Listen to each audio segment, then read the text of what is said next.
From the cobblestone streets of Montreal to the sprawling suburbs of Toronto and the west coast vibes of Vancouver, Canada might seem like a peaceful haven.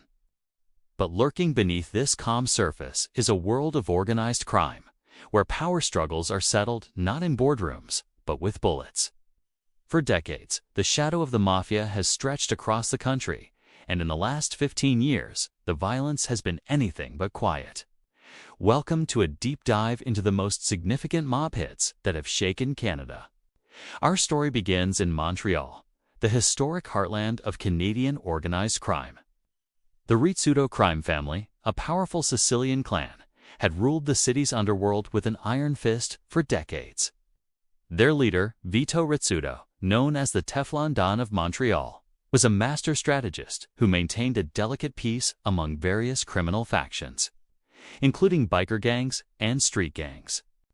But in 2004, everything changed. Vito was extradited to the United States to face racketeering charges connected to a 1981 triple murder in Brooklyn. His absence created a massive power vacuum, and the wolves began to circle. The war for control of Montreal's underworld started subtly, then exploded into open warfare. The first major casualty was Vito Rizzuto's own son, Nick Jr., in December 2009. He was gunned down in broad daylight on a street in a posh Montreal neighborhood. The message was clear: no one was untouchable. This was not a random act of violence. It was a direct, brazen challenge to the Rizzuto dynasty. The hit was professional, executed with precision, and sent shockwaves through the entire criminal landscape. Less than a year later, the war escalated dramatically. In May 2010, Paolo Renda, Vito Rizzuto's brother-in-law and the family's consigliere, or top advisor, vanished. He left his home to play golf and was never seen again. His car was found, doors unlocked, with his lunch still inside. Police believe he was abducted and murdered, his body likely never to be found, a classic mafia-style disappearance. But the most audacious move was yet to come. In November 2010, Vito's father, Niccolò Rizzuto Sr., the patriarch who founded the family's empire, was assassinated. The 86-year-old was in his own kitchen, preparing a meal with his wife and daughter, when a single sniper's bullet pierced the window and struck him down. It was a stunningly personal and brutal attack, signaling the complete collapse of the old order. The Rizzuto family was being systematically dismantled, piece by piece, while its leader sat powerless in a U.S. prison. When Vito Rizzuto was finally released in 2012, he returned to a shattered empire. But Vito was not one to back down. He was a man bent on revenge. Upon his return to Canada, a new wave of violence swept through Montreal. Key figures who were suspected of betraying the family or aligning with the usurpers started turning up dead. Men like Giuseppe Joe Di Mallo and Salvatore Sal, the ironworker Montagna, once powerful players in the Montreal scene, were gunned down. Vito was seemingly reclaiming his throne, settling scores with brutal efficiency. The bloody revenge tour, however, was cut short. In December 2013, Vito Rizzuto died, not from a bullet, but from complications of lung cancer. His death left a final, definitive power vacuum.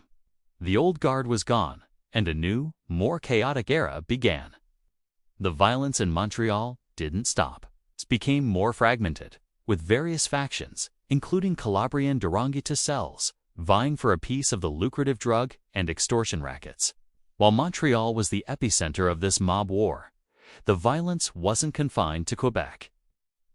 The tendrils of organized crime stretched deep into Ontario, particularly in the Greater Toronto and Hamilton areas. Here, the Ndrangheta, the powerful Calabrian mafia, has been the dominant force. Unlike the Sicilian Cosa Nostra, the Ndrangheta is organized into smaller, family-based clans, or Ndrine, which often makes them harder to infiltrate and dismantle. For years, a fragile peace was maintained between different Calabrian clans in southern Ontario. But around 2017, that peace began to crumble. One of the most shocking incidents was the murder of Angelo Usitano in May 2017. He was part of the notorious Musitano crime family of Hamilton. He was shot dead in his own driveway in Waterdown. His murder was followed a few months later by the shooting of his family home. The message was clear. The Musitano's reign was being challenged. The violence continued.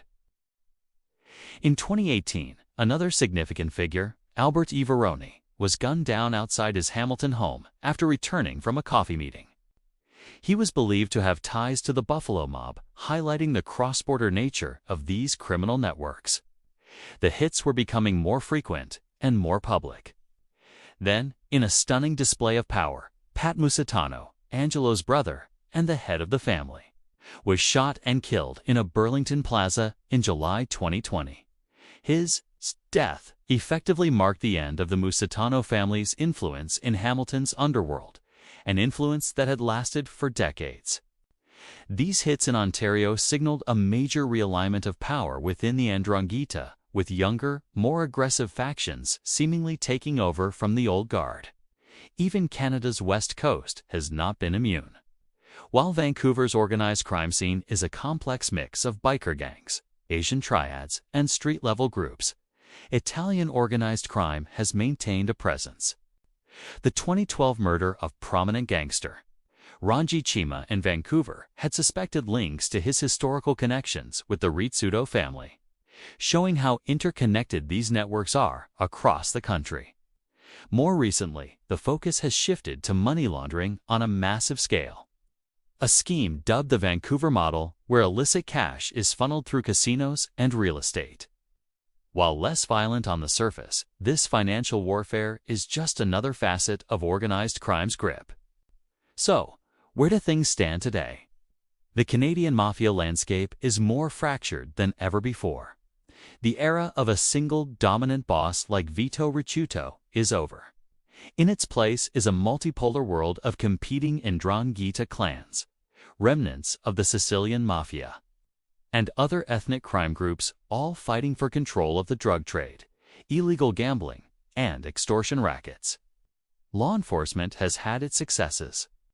Major police operations like Project Colasia in the 2000s and, more recently, Project Sindicato in 2019 have resulted in dozens of arrests, crippling several Ndrangheta cells in the York region north of Toronto. These investigations have revealed the incredible reach of these organizations, with ties stretching back to Italy and across the globe. But for every gangster arrested, another seems ready to take their place. The violence continues. Just recently, in 2023 and early 2024, there have been more targeted shootings in the Toronto and Montreal areas that bear all the hallmarks of mob hits. These are not random acts of street violence. They are calculated assassinations designed to send a message, eliminate a rival, or enforce discipline. The Canadian Mafia story of the last 15 years is one of decline, betrayal, and bloody resurgence. It's a tale of an old empire crumbling and new, more ruthless powers rising from the ashes. From the public execution of Nick Rizzuto Jr. to the driveway assassinations in Hamilton, these events are a stark reminder that beneath Canada's peaceful exterior, a violent underworld continues to operate, enforcing its own brutal code of justice. The names and faces may change, but the deadly game for power and profit rages on. Thanks for watching. If you found this dive into Canada's underworld interesting, make sure to hit that like button, subscribe to the channel, and ring the bell so you don't miss our next video. Let us know in the comments what you think is next for organized crime in Canada. Stay safe and see you next time.